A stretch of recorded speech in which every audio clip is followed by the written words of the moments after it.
Pronoun है क्या चीज़। Pronoun को हिंदी में क्या कहते हैं, सर्वनाम। तो pronoun is use in place of noun, संज्ञा के स्थान पर जो चीज़ प्रयोग होता है उन्हें हम क्या कहते हैं, सर्वनाम कहते हैं। ठीक है, सर्वनाम कई प्रकार के होते हैं, जैसे कि personal pronoun, reflexive pronoun, relative pronoun, ये सब आदि में आते हैं।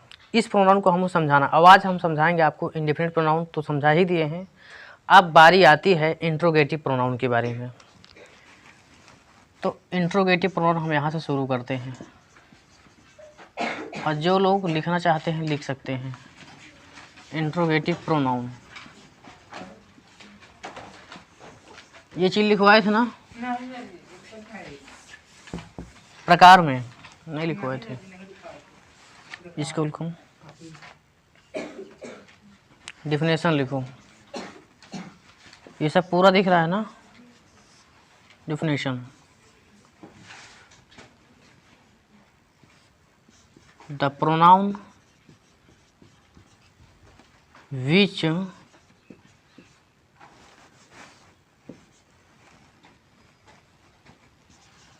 asks a question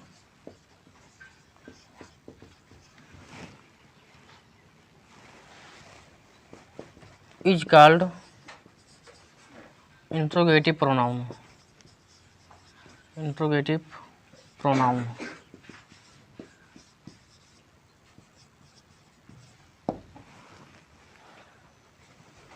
चलिए इसकी हिंदी भी लिख लीजिए परिभाषा।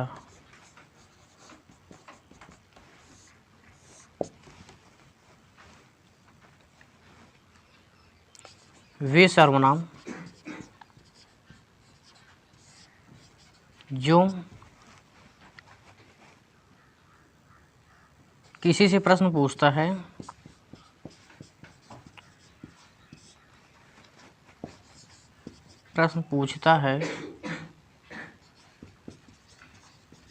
उसे प्रश्नवाचक सर्वनाम कहते हैं।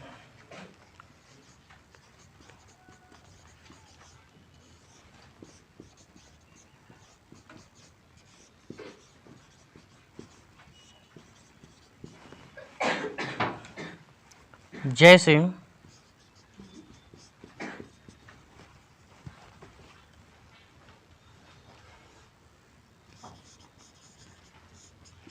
What do you do?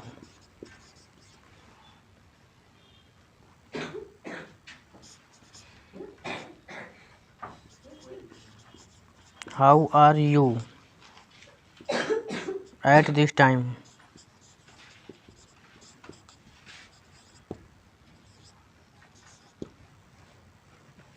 अगले लिखो,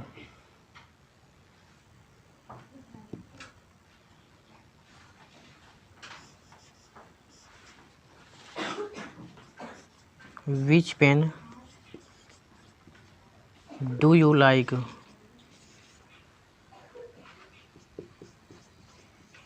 इस सेंटेंस में जो सर्वनाम किसी व्यक्ति या वस्तु से प्रश्न पूछता है, जो सर्वनाम किसी व्यक्ति या वस्तु से प्रश्न पूछता है उसे हम प्रश्नवाचक सर्वनाम कहते हैं। जैसे, और इसकी सबसे बड़ी खास बात यह है, हमने आपको जितने भी क्वेश्चन वर्ड लिखवाया था, what, how, which, whose, how many, how much, ये जितने भी वर्ड हैं प्रश्नवाचक शब्द, अगर इनके बाद नाउन नहीं लगा है तो वो हमारे सर्वनाम बन जाएंगे, और नाउन लगा है तो एडजेक्टिव बन जाएंगे। ठीक है, इधर देखो, ये बताओ, वाट के बाद कोई नाउन आया है, नहीं आया। हाउ के बाद कोई नाउन आया है, नहीं आया। लेकिन विच के बाद क्या आया है, नाउन आया है। तो इस स्थिति में क्या बना है, ये एडजेक्टिव बना है। क्या बना है, ये एडजेक्टिव है, ये प्रोनाउन है, और ये प्रोनाउन है। यदि किसी प्रश्नवाचक शब्द के बाद, ध्यान दीजिएगा, यदि किसी प्रश्नवाचक शब्द के बाद अगर कोई नाउन आता है, सभी लोग अच्छे समझेंगे, यदि किसी प्रश्नवाचक शब्द के बाद कोई नाउन आता है तो एडजेक्टिव बन जाता है। अगर नाउन नहीं आया तो प्रोनाउन बन जाएगा। क्या बन जाएगा, प्रोनाउन। चलो इसको हम मेट देते हैं तुरंत। ठीक, तो हमने आपको क्या समझाया कि the pronoun which ask A question is called interrogative pronoun. जो सर्वनाम किसी व्यक्ति या वस्तु से प्रश्न पूछता है, जो सर्वनाम किसी व्यक्ति या वस्तु से प्रश्न पूछता है उसे हम प्रश्नवाचक सर्वनाम कहते हैं। और इसकी सबसे बड़ी खासियत ये है कि इसमें जितने भी प्रश्नवाचक शब्द आते हैं वही हमारे प्रोनाउन होते हैं। और इसके बाद विपरीत ये है कि यदि साथ में नाउन आता है तो प्रोनाउन नहीं होगा बल्कि एडजेक्टिव होगा, और नाउन नहीं आता है वो बन जाएगा सर्वनाम। क्या बनते हैं? प्रोनाउन। जैसे कि जिस मान में एक उदाहरण हम देते हैं, जिस मान लीजिए कि विच पेन, विच पेन आ गया, ठीक। तो विच क्या है? एक क्यों क्वेश्चन वर्ड है, क्या है? और ये हमारा क्या है? एन है, क्या है? यानी नाउन है। तो ये बताइए विच के बाद क्या आया है? हमारा पेन आया है। तो इस स्थिति में ये हमारा क्या बना है? एडजेक्टिव बना है। क्या बना है? एडजेक्टिव। और इसी में कह दिया जाए कि how are you, how are you, तुम कैसे हो। तो हाउ के बाद क्या है? कोई नाउन नहीं आया है, ठीक। तो इस स्थिति में क्या बना है? ये हाउ क्या बना है? ये प्रोनाउन बना है। क्या बना है? प्रोनाउन। जैसे अगला, what are you doing, what are you doing. अब आपसे पूछे यदि कोई व्यक्ति कि यहाँ पर व्हाट नाउन है कि प्रोनाउन है कि एडजेक्टिव है कि एडवर्ब है, तो आप लोग क्या बताओगे? क्या है? प्रोनाउन है। क्या है? प्रोनाउन। इसी पर कोई कह दिया जाए कि what colour, COLOU, what colour do you like, do you like, आप कौन सा रंग पसंद करते हो। ये बताओ, यहाँ पर व्हाट के बाद क्या आया है? कलर आया है। क्या आया है? तो इस स्थिति में व्हाट क्या बना है? एडजेक्टिव बना है। क्या बना है? लेकिन व्हाट के बाद कोई इधर दूसरे सेंटेंस, उपयुक्त दूसरे सेंटेंस में देखिए कि व्हाट के बाद कोई नाउन नहीं आया है, तो ये क्या बना था? प्रोनाउन बना था। क्या बना था? आ गया समझ में? देखिए इधर फिर से समझिए। तो कहने का तात्पर्य ये है, यदि किसी प्रश्नवाचक शब्द के साथ, यदि किसी प्रश्नवाचक शब्द के साथ नाउन आता है तो एडजेक्टिव बन जाएगा, और यदि किसी प्रश्नवाचक शब्द के साथ नाउन नहीं आता है तो क्या बन जाएगा? प्रोनाउन बन जाएगा। आ गया समझ में? चलो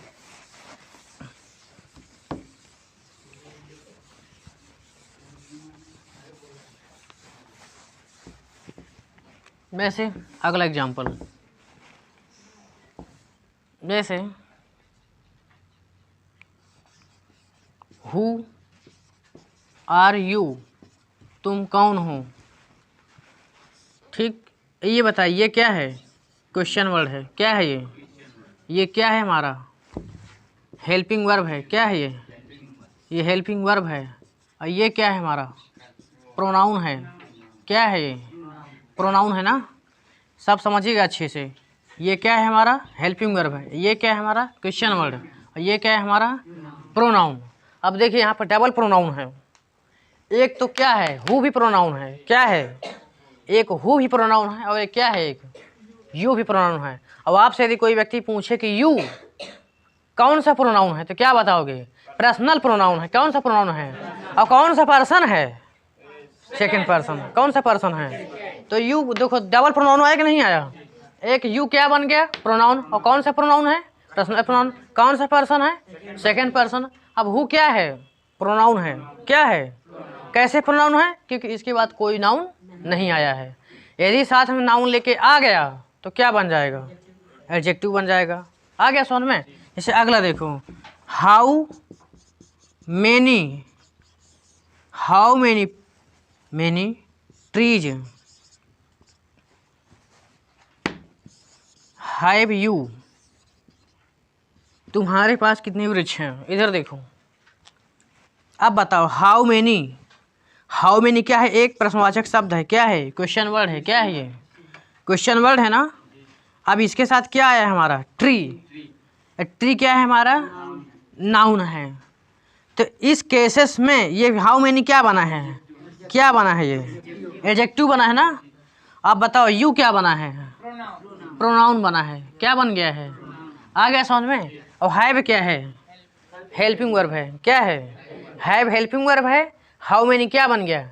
एडजेक्टिव बन गया। और ट्री क्या बन गया? नाउन बन गया। और यू क्या बन गया? और हैव क्या बन गया?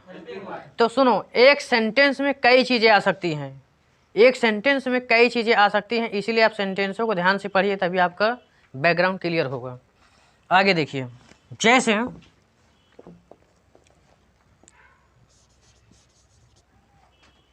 What does he do, what does he do, वह क्या करता है। अब वह क्या करता है, इसका जब हिंदी लिखोगे और ट्रांसलेशन बनाओगे तो यही वाला आंसर आएगा, व्हाट डज ही डू। तो ये बताइए, यहाँ पर व्हाट क्या है हमारा, क्वेश्चन वर्ड है ना, लेकिन व्हाट कौन सा पार्ट ऑफ स्पीच है, कौन सा पार्ट ऑफ स्पीच है। व्हाट क्या है, प्रोनाउन, और डज क्या है, हेल्पिंग वर्ब, और ही क्या है, प्रोनाउन। कौन सा प्रोनाउन है, पर्सनल प्रोनाउन है, और कौन सा पर्सन है, थर्ड पर्सन है। और डू क्या है, वर्ब है, मेन वर्ब है। क्या है ये मेन वर्ब है। अगला देखो, आगे समझ में। तो सुनिए, और भी बहुत से एग्जाम्पल हम आपको बता देते हैं। जैसे अच्छा, चलो आगे देखते हैं।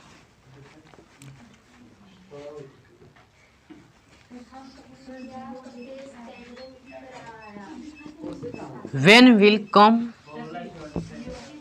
when will you come from Delhi। Delhi माने क्या होता है, दिल्ली। ये लड़की इधर देखो, देखो अभी एक सेंटेंस दिया हुआ है, और उस सेंटेंस में, सेंटेंस के अंत में, एंड में, लास्ट में प्रश्नवाचक चिन्ह दिया है। क्या दिया है, अगर चाहे वो हिंदी सेंटेंस हो चाहे अंग्रेजी का सेंटेंस हो, अगर लास्ट में प्रश्नवाचक शब्द दिखा है तो समझो उसमें कोई ना कोई से, उस सेंटेंस में कोई ना कोई प्रश्नवाचक शब्द जरूर आया है, तभी वो प्रश्नवाचक का चिन्ह लगा हुआ है। अब ये देखिए, प्रश्नवाचक चिन्ह क्या, प्रश्नवाचक वर्ड क्या है हमारा, वेन। क्या है, तो वेन क्या है बताओ जल्दी से, प्रोनाउन है। क्या है, अब कौन सा प्रोनाउन है, इंट्रोगेटिव प्रोनाउन है। नहीं आया समझ में, ये कौन सा प्रोनाउन है, हाउ कौन सा प्रोनाउन है। देखो जितने भी चीज़ें हैं, जैसे कि हाउ है, व्हाट है, वेन है, हाउ मेनी है, हाउ मच है, जितने भी प्रश्नवाचक शब्द हैं ये एडजेक्टिव भी बन सकते हैं और प्रोनाउन भी बन सकते हैं। क्या, ये एडजेक्टिव भी बन सकते हैं, तो क्या बन सकते हैं, एडजेक्टिव भी बन सकता है और प्रोनाउन भी बन सकता है। लेकिन कुछ ऐसे वर्ड हैं जो फिक्स है कि अपने साथ नाउन जरूर लाएगा, वो अकेले उबे न करी, कब वो डबल उबे न करी, हमेशा सिंगल आई। जैसे कि वेन एक ऐसा प्रश्नवाचक शब्द है जो अपने साथ कहो नाउन उबे न करी, अपने साथ कभी नाउन नहीं आएगा, क्योंकि इसके साथ जब तुम कोई नाउन जोड़ोगे तो सेंटेंस ही आपका गलत हो जाएगा। आई बात समझ में, क्योंकि वेन के बाद कोई जोड़ी, वेन माने होता है कब, ठीक, लेकिन इसके साथ कोई वर्ड जोड़ोगे तो इसका एक नियम भी है कि वेन के साथ कोई नाउन नहीं आएगा। उसे फिक्स वाले कौन चीज़ें हैं, जैसे फिक्स वाला चीज़ देख लो, जैसे कि हाउ मेनी है, हाउ मच है, विच है, हुज है, हुज, ठीक है ना, ये फिक्स है। ये चार जितने दिया हुआ है ये अपने साथ जिंदगी भर नाउन लाई, और नाउन नहीं आवाए वो सेंटेंस पर प्रयोग न हुई, फिक्स है। ये चार वर्ड ऐसे हैं, अगर आप सेंटेंस कहीं भी अंग्रेजी के देखिएगा तो ओके साथ नाउन जरूर आवा है, बिना नाउन के सेंटेंस में प्रयोग ही नहीं हुआ है।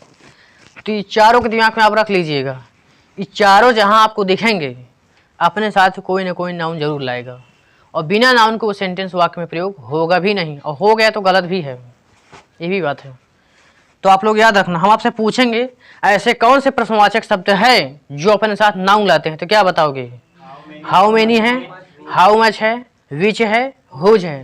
नहीं आ समझ में, ऐसे कौन से प्रश्नवाचक शब्द है जो अपने साथ नाउन लाते हैं, तो क्या बताओगे, यही चार बता दीजिएगा। आ गया समझ में। चलो और सुनो, इसके अलावा जो होंगे, इसके अलावा जो होंगे वो अपने साथ नाउन लाता भी नहीं, वो हमेशा अकेले प्रयोग होगा, वो हमेशा अकेला प्रयोग होगा। एक है वाट, इतवार मंगल,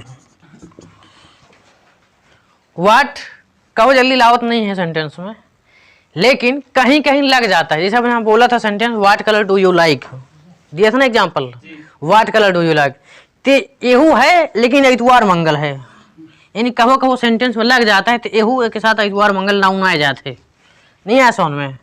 तो 5 चीजें याद रखना। व्हाट कम है, व्हाट कम नाउन लाता है, लेकिन ये चीज 4 चीजें फिक्स है कि जहां आएंगे फिक्स है कि चहेट के नाउन जरूर आएगी, जरूर लाएगा नाउन। आ गया समझ में। इसके अलावा जो नहीं आएगा, यह बहुत बड़ी बात है। ये 4 ऐसे शब्द हैं, अगर ये पसंद नाउन लावा है तो एडजेक्टिव बनी जरूर फिक्स। क्या बनेगा? एडजेक्टिव बनी। नहीं आया समझ में। ये फिक्स है, जिस सेंटेंस में आता है वो एडजेक्टिव बन भी जाता है।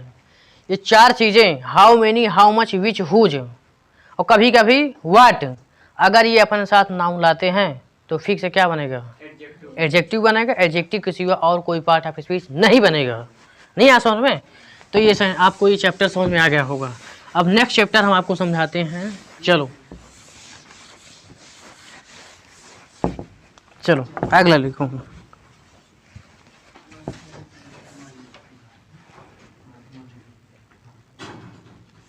Reflexive pronoun.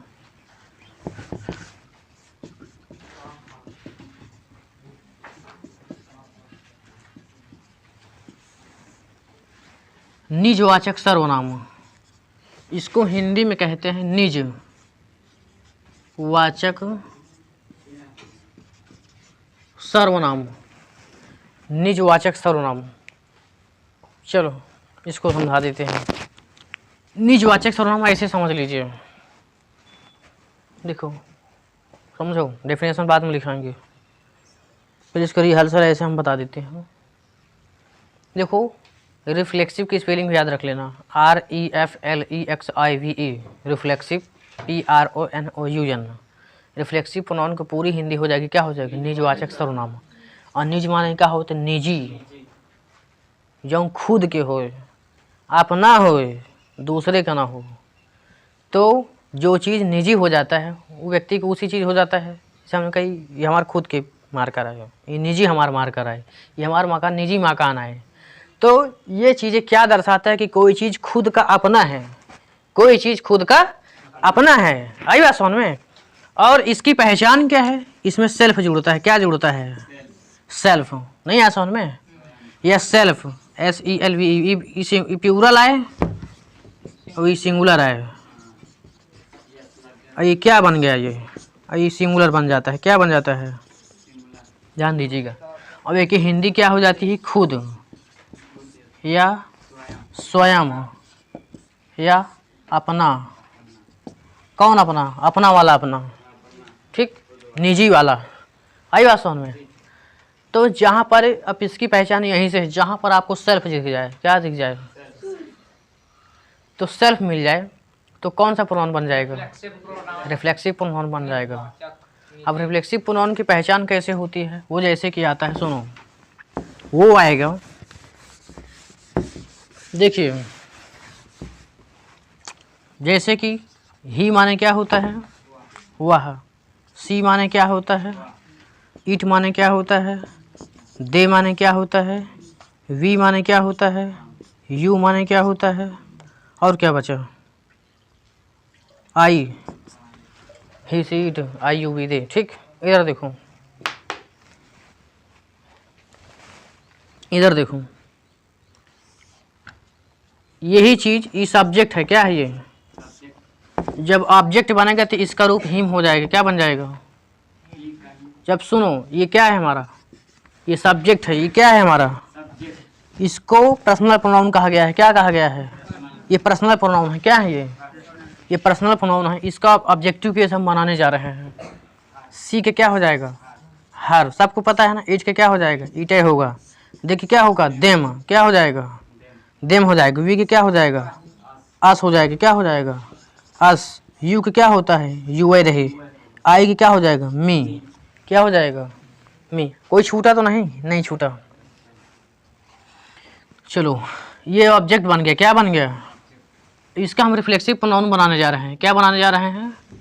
Reflexive pronoun. अच्छे से समझिएगा। रिफ्लेक्सिव प्रोनाउन, रिफ्लेक्सिव, केवल रिफ्लेक्सिव लिखेंगे, प्रोनाउन नहीं लिखेंगे। चलो देखो, इसका रिफ्लेक्सिव बनाएंगे तो क्या बनेंगे, हिमसेल्फ बनेगा, क्या बनेगा, इसका बनेगा क्या हो जाएगा, हर सेल्फ बनेगा, क्या बन जाएगा, ये क्या हो जाएगा, इट सेल्फ बनेगा, क्या बन जाएगा, इट सेल्फ, ये क्या होगी, देम, ये बहुवचन है ना, सेल्फ लग जाए, ई वाला जो बताए रहे बहुवचन वाला, SELVES लग जाएगा, नहीं आया समझ में। उसके बाद वी है अवस, वी का क्या ऑब्जेक्ट का अवस होता है, अस होता है, इसका क्या हो जाएगा, आवर्स का, आवर सेल्फ्स, SELVES। उसके बाद क्या हो जाएगा, यू का क्या हो जाएगा, योर सेल्फ, क्या हो जाएगा, योर सेल्फ। और वाई की क्या हो जाएगा, माई सेल्फ, क्या हो जाएगा, याद रखना। इधर देखिए अच्छे से,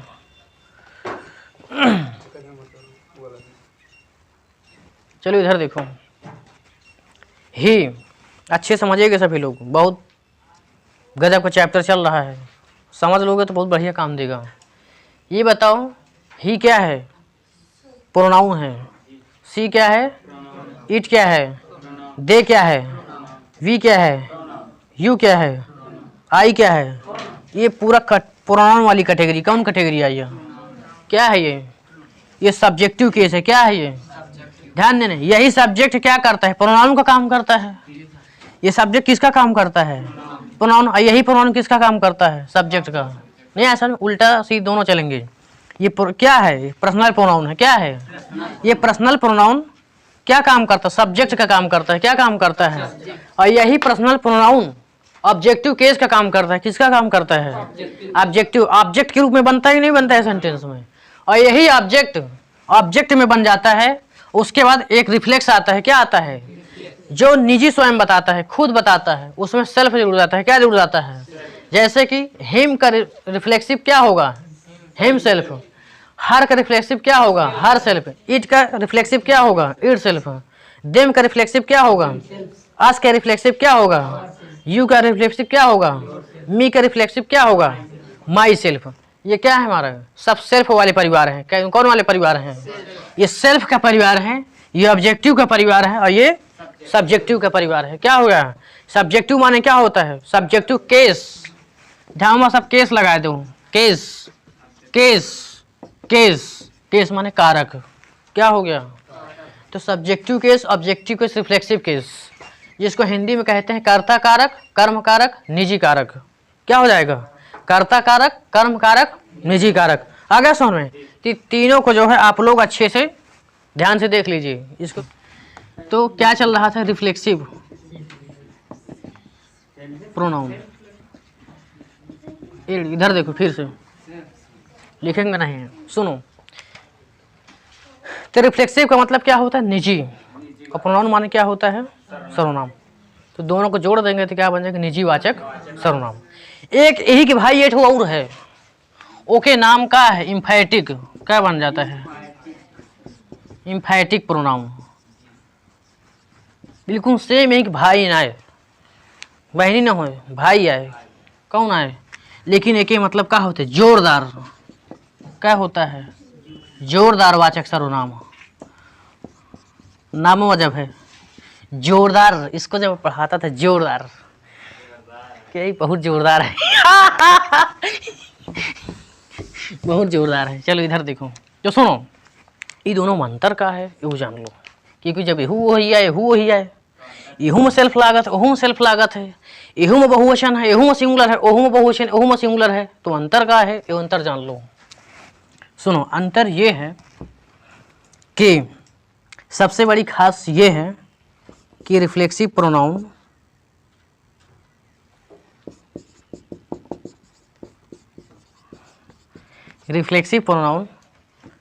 ये जो सेल्फ होता है, ये सेंटेंस के अंत में होगा। किस में होगा, ओह ठीक, सेल्फ ये क्या होता है, सेंटेंस के अंत में होगा। ये ऐसे इंग्लिश में लिखते, and the sentence, in and the sentence,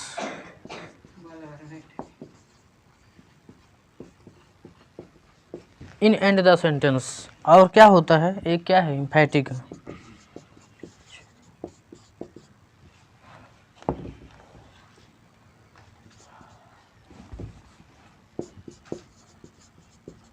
emphatic pronoun, ये क्या होगा? After, after subject, after subject, ध्यान दीजिएगा, सब्जेक्ट के बाद। दोनों में खास बहुत बड़ी अंतर यही है, दोनों में सेल्फ जुड़ेगा और दोनों का नाम अलग अलग है। वो वाला बड़ा वाला भाई है और ये वाला छोटा वाला भाई है, ठीक। इसको हम रिफ्लेक्सिव प्रोनाउन कहते हैं, इसको क्या कहते हैं? Emphatic pronoun. दोनों में अंतर मुख्य यही है कि रिफ्लेक्सिव प्रोनाउन का प्रयोग वाक्य के अंत में होगा। किसके अंत में होगा? वाक्य अर्थात फुल स्टॉप के पहले। किससे होगा भाई? फुल स्टॉप तो बस विराम ले ली, काम खत्म हो गया, आगे सेंटेंस है ही नहीं। तो रिफ्लेक्सिव प्रोनाउन का प्रयोग वाक्य के अंत में होता है। किसमें होता है? रिफ्लेक्सिव प्रोनाउन का प्रयोग वाक्य के अंत में होता है, जबकि एम्फेटिक प्रोनाउन का प्रयोग सब्जेक्ट के बाद होता है। किसके बाद होता है? यही तो इनमें मेन अंतर है। अब हम सेंटेंस का उदाहरण देने जा रहे हैं, इसको मिट दें।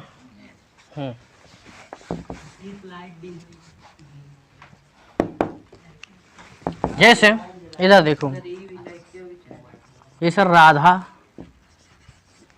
खुद वहां गई, राधा खुद वहां गई। ये सेंटेंस दो तरीके से बन सकता है, एक एम्फेटिक प्रोनाउन के तरीके से और दूसरा रिफ्लेक्सिव प्रोनाउन के तरीके से। आगे समझ में देखो, जैसे राधा के क्या होता है? राधा गई, ये कौन सा टेंस दर्शा रहा है? Past indefinite. पास्ट इंडेफिनिट में क्या होता है कि वर्ब की सेकंड फॉर्म लगती है। क्या लगती है? तो जाना, गई यानी जाना, जाना के सेकंड फॉर्म क्या होता है? वेंट। क्या होता है? Went there. क्या हो जाएगा? रिफ्लेक्सिव से बनाएंगे तो क्या हो जाएगा? राधा एक लड़की है ना, लड़की अपने लिए शीलावती, तो हर सेल्फ हो जाएगी। क्या हो जाएगा? नहीं आया समझ में? अब आपसे पूछी कि इस स्थिति में प्रोनाउन तो है, लेकिन कौन सा प्रोनाउन है? कौन सा प्रोनाउन है ये? Reflexive pronoun. आ गया समझ में? नहीं आया समझ में? इसी को दूसरे मॉडल से बनाएंगे। Radha herself, Radha herself went there, went there. तो ये हर सेल्फ जो बताया है ये क्या बन गया? Emphatic pronoun. आ गया समझ में? हाँ, नहीं आया समझ में? नोट कर लो जल्दी जल्दी।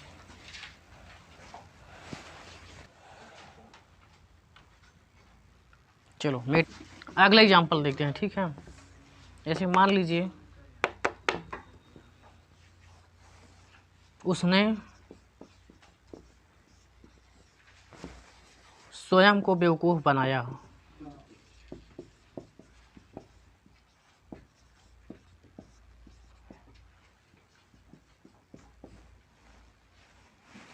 सुनो,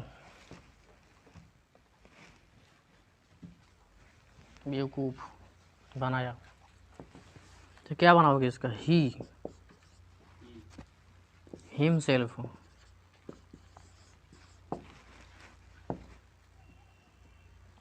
befooled, he himself befooled। आगे देखो, ये कौन सी प्रोनाउन में है? एम्फेटिक किस में है? एम्फेटिक में है। किस में है ये? एम्फेटिक में है। उसके बाद अगला देखो, ही befooled, ही befooled himself। ई कौन में बन गया?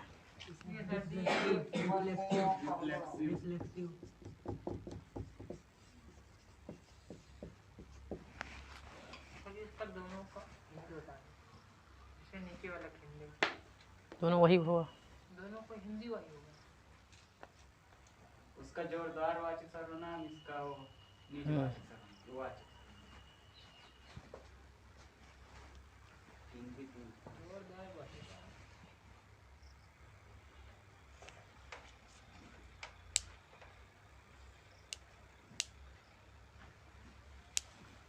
इसकी दो तीन हिंदी होती है। देखो, एक खुद होता है, एक स्वयं होता है, एक अपने आप होता है। क्या होता है?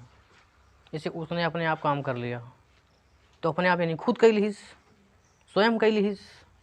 तीन अर्थ जानना। अगर अपने आप से आ जाए तो भी अब सेंटेंस को पहचान करके आप सेल्फ जोड़िएगा। ठीक है, लड़का है तो समझ करके लगाइए, लड़की है तो समझ करके लगाइए, सेंटेंस को बनाना हो। चलो आगे देखो।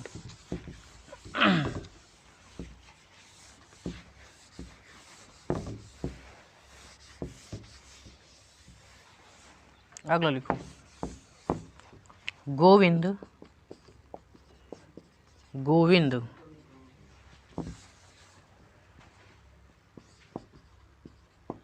स्वयं इस काम को पूरा किया। गोविंद स्वयं इस काम को पूरा किया।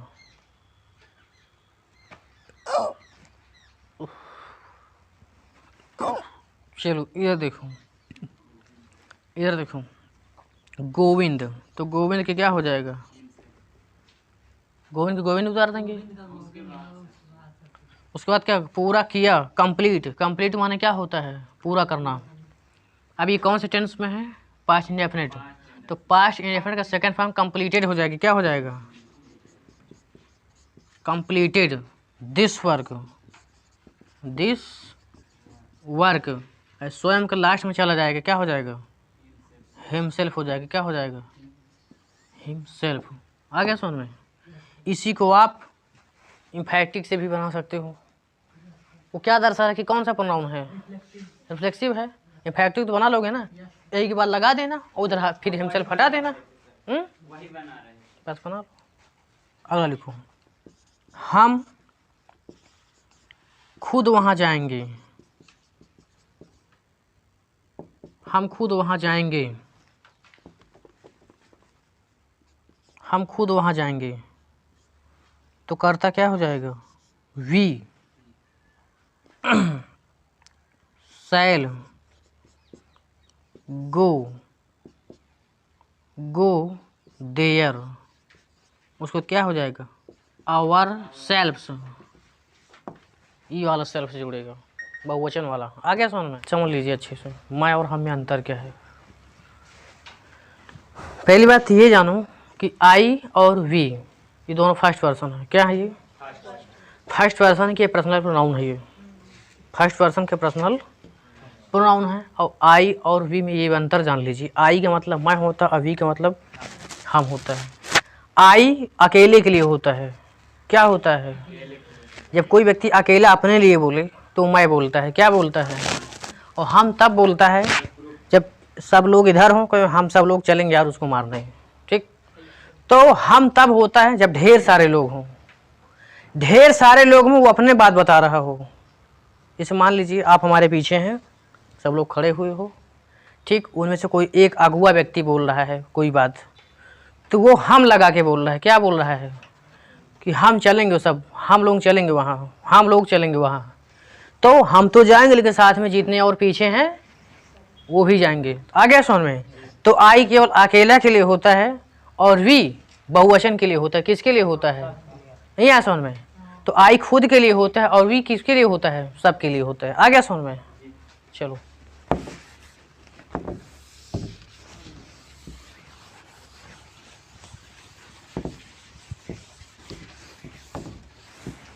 अगला लिखो। नरेंद्र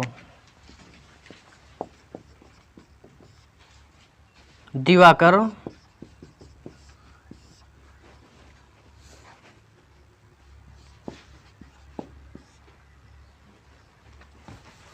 आज स्वयं मंदिर जाएगा।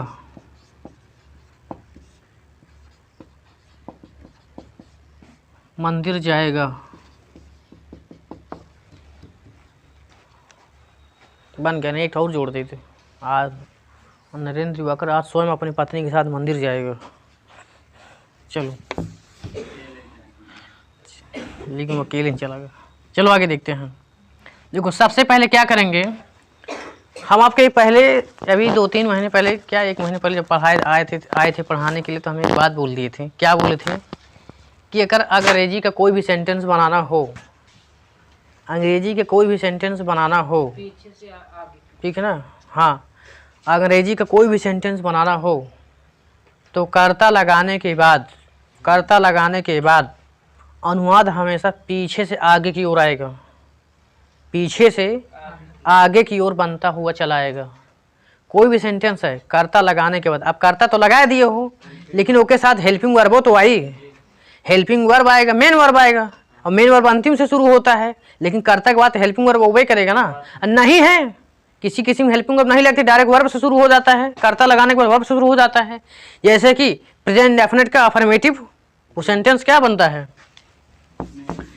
कर्ता लगाने के बाद मुक्रिया से शुरू हो जाता है, उधर से बनाना। जैसे कि इधर देखो, नरेंद्र दिवाकर, ये क्या है हमारा सब्जेक्ट है, क्या है सब्जेक्ट है, यानी कर्ता है। ये कौन सा पर्सन है, थर्ड पर्सन है, और थर्ड पर्सन का प्रोनाउन क्या होता है, थर्ड पर्सन का प्रोनाउन ही होता है, क्या होता है। यही बहुत बड़ी बात है। अगर आपसे कोई व्यक्ति पूछ ले कि फर्स्ट पर्सन का प्रोनाउन क्या होता है तो क्या बताओगे, आई और वी होता है। सेकंड पर्सन का प्रोनाउन क्या होता है तो यू बताना है। अब कोई के नाम बोल रही मंजू, मंजू का थर्ड पर्सन प्रोनाउन क्या होगा तो सी होगा, क्या होगा। पप्पू का थर्ड पर्सन प्रोनाउन क्या होगा, नहीं आया समझ में, आ गया ना समझ में। तो नरेंद्र का क्या हो जाएगा, नरेंद्र, दिवाकर।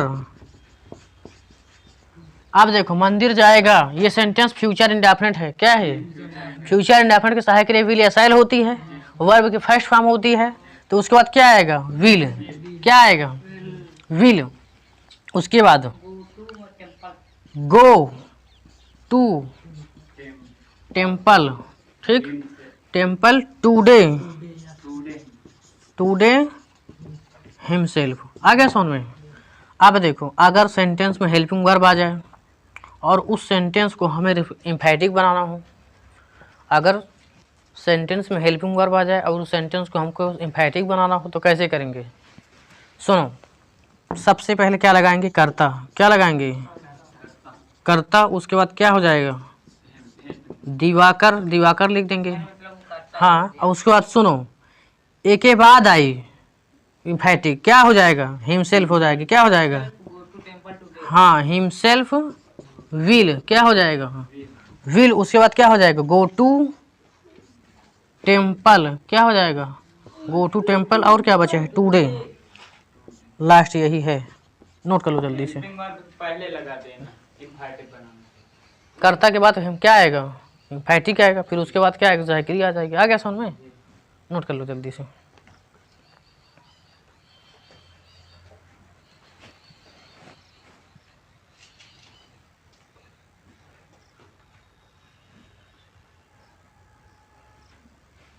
मिट दें, चलो मिट देते हैं।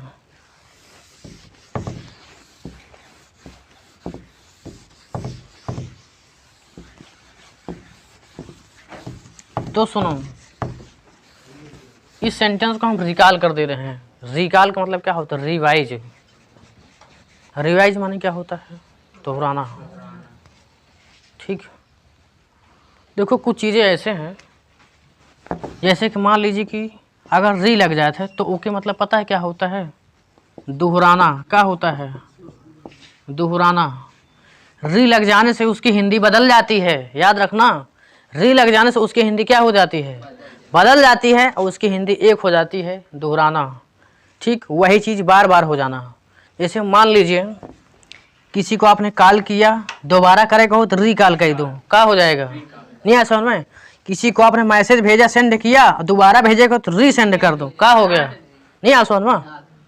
कोई चीज़ फ्रेश कर, जैसे आप लोग कंप्यूटर में फ्रेश करते हो ना बार बार, तो फ्रेश करते हो ना तो ओकर रिफ्रेश कर देते हो, क्या कर देते हो, नहीं आया, दोबारा रिफ्रेश करते हो नहीं करते हो, नहीं आओ समझ में। किसको ये चीज़ समझ में नहीं आया, अगर कोई चीज़ दोबारा करे के हो, ठीक, और दोबारा चाहे तीबार का 5 बार कर हुआ, लेकिन ओका री लगाना है, क्या लगाना है, नहीं आया समझ में।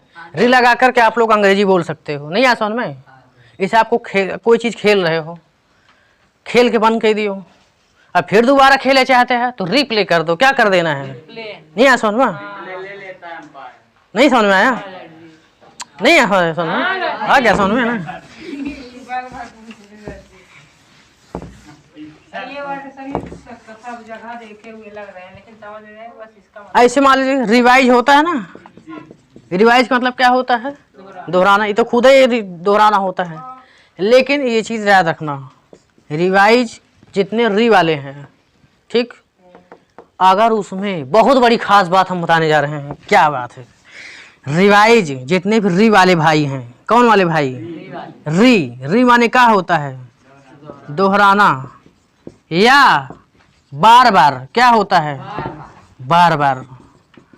अब एक बार के और अंग्रेजी होकर बोले थे अगेन, क्या बोलते हैं, ध्यान दीजिएगा, हम जितना पढ़ाने हमारे अंदर सब निकल रहा है जल्दी जल्दी। अब देखो क्या बात है, जितने भी री वाले चीज़ें हैं, री के साथ अगर अगेन लगा हुआ है, क्या लगा हुआ है, री के साथ अगर अगेन लगा हुआ है तो वो सेंटेंस गलत, क्योंकि री भी दोबारा बता रहा है और अगेन भी दोबारा बता रहा है। तो जहां पर दोनों आ जाए हो तो सेंटेंस ही गलत, या तो फिर अगेन लगाओ या तो फिर री वाला लगाओ। नहीं आ समझ में, या तो फिर री वाला लगा दो या तो फिर अगेन लगा दो।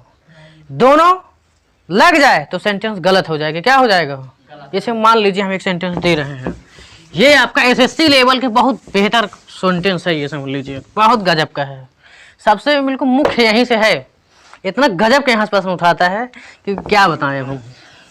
चलो जैसे मान लीजिए कि ही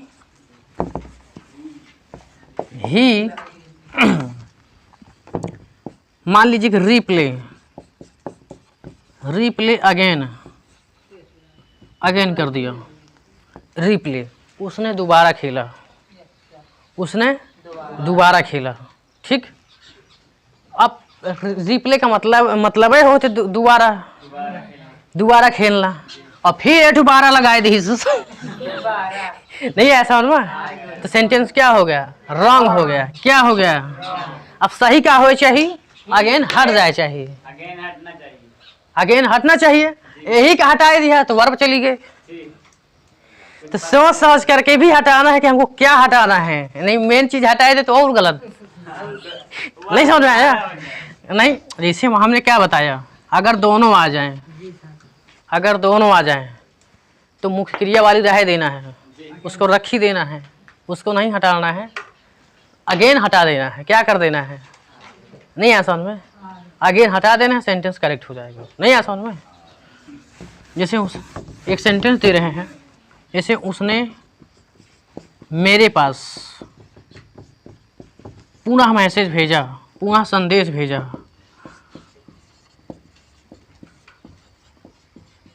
अब आपसे जब इसको अंग्रेजी बनवाएंगे तो चलो इसको बना के दिखाओ मुझे जल्दी, कितने लोग जो बना लेंगे इस सेंटेंस को। बता तो रहे हैं तुम अंजदुआ बता ले, कैमरा चल रहा है, तुमसे पूछी थे बहन। चलो आगे देखो, नहीं बता पाओगे, थोड़ा टफ भी है। इधर देखो, करता क्या हो जाएगा, ही, भेजना सेंड होता है, क्या होता है, सेंड। नहीं आ समझ में, अगर तुम सेंड लगाते हो तो अगेन लगाना फिक्स है। ध्यान देना मेरी बात को, हम क्या कह रहे हैं, अगर तुम सेंड लगाते हो तो अगेन लगाना फिक्स है, और सेंड लगाने के साथ साथ रीसेंड कर दिए हो तो अगेन लगाना गलत है। नहीं है समझ में, अगर तुम रीसेंड लगाते हो तो अगेन लगाना गलत, और सेंड लगाते हो तो नहीं आ समझ में, दोनों सही हो जाएगा। इधर देखो, तो इस समय क्या हो जाएगा, ही सेंड, तो इसके थर्ड फॉर्म क्या हो जाएगा, सेंट हो जाएगा। क्या हो जाएगा, सेकंड फॉर्म क्या हो जाएगा, सेंट, सेंट नहीं सेंट, नहीं आ समझ में, सेंट हो जाएगा। Sent the message to me, हाँ अगेन लगा दो लास्ट में, क्या हो जाएगा, अगेन। लेकिन जब अगेन लगाओगे तो वर्ब के बाद लगेगा, क्या लगेगा, क्योंकि ये एडवर्ब है। द मैसेज टू मी आ गया समझ में, हाँ। अब ये वाला बनाना है, ही रीसेंड, क्या बनाना है, he resend the message to मी,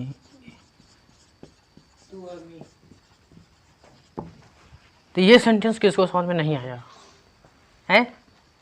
किसको समझ में नहीं आया? नहीं समझ में ना? गिद्दे की तरह मूड हिला रहे हो। चलो आज से क्लास एंड हो जाइए वाली, फिर और पूछो। यहाँ जिसको समझ में नहीं आया तब तो फिर बेकार है क्लास उसकी करना, क्योंकि इतना धुरंधर पढ़ाना काफ़ी एक्सपीरियंस भी होना चाहिए, नहीं तो पढ़ाई वाला खुदे लो हो जाइए। आ गया समझ में? चलो आगे देखते हैं। अगर ये बताओ, अगर हम यहाँ पर री कर देते हैं, जैसे ये वाला री किए हैं, तो यहाँ पर अगेन एट फिर लगाई दी, इन्ना अगेनो लगाई दी चुप्पे से, ठीक। यदि मान लीजिए आपको सेंटेंस हम दे दी करेक्ट करने के लिए, चलो ये सही करो। अब जेका नहीं पता ना उसका सब अच्छा लागत है, जेका नहीं पता उसका पूरा अच्छा लागत है, पूरा करेक्ट लागत है। गलत का है, सही मुक्रिया होगा, बार बार अंग्रेजी ही होगा, भेजिस तो है बार बार। मैसेज माने मैसेज, तू भी माने मेरे पास भेज, मेरे पास 2 बार मैसेज भेजिस, ठीक। ओका बहुत करेक्ट लाग, तू कहिस करेक्ट, वेरी करेक्ट। तू वेरी करेक्ट कर दिया तो क्या हो गया? वो गलत हो गया। लेकिन जिसने पढ़ा है और प्रैक्टिस किया है तो क्या करेगा? अगेन को ही हटा देगा। क्या कर देगा? अगेन को हटा देगा, सेंटेंस हो जाएगा करेक्ट। आ गया समझ में? तो ज्यादा झंझट करना है तो री हटा के अगेन लगा दो। अब आप ऑफ कर दीजिएगा, ठीक है, क्योंकि हम इसको बोलने वाले जल्दी से, ठीक है।